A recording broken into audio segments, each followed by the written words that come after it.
Savais-tu que le film culte L'Exorciste est basé sur une histoire vraie? Une possession si terrifiante que même les prêtres en ont été traumatisés.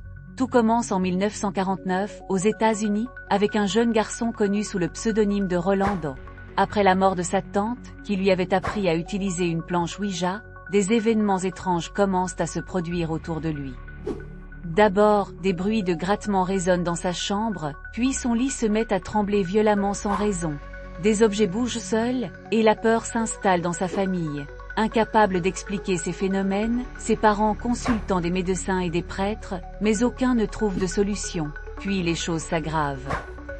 Des griffures apparaissent mystérieusement sur sa peau, il parle avec une voix qui n'est pas la sienne et prononce des phrases en latin, une langue qu'il n'a pourtant jamais apprise. Lorsqu'un prêtre s'approche de lui, Roland entre dans une rage incontrôlable, hurlant et se débattant comme si quelque chose l'habitait.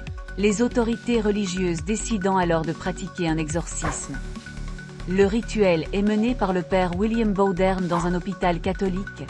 Pendant plusieurs semaines, Roland subit des crises terrifiantes, son lit se soulève, des objets sont projetés à travers la pièce et des mots comme « enfer » apparaissent gravés sur son corps. Chaque nuit, il hurle, insulte les prêtres et crache du sang, puis une nuit tout bascule. Un cri inhumain résonne dans la pièce, suivi d'un silence glaçant. Roland ouvre les yeux et murmure d'une voix faible, « Il est parti ». Après cette nuit, plus aucun phénomène étrange ne se produit. Roland retrouve une vie normale et ne se souvient de rien. Ce cas est l'un des exorcismes les plus documentés de l'histoire, et a directement inspiré le film L'Exorciste en 1973.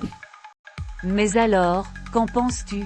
S'agissait-il d'une véritable possession démoniaque, ou d'un trouble psychiatrique mal compris? Dis-moi en commentaire.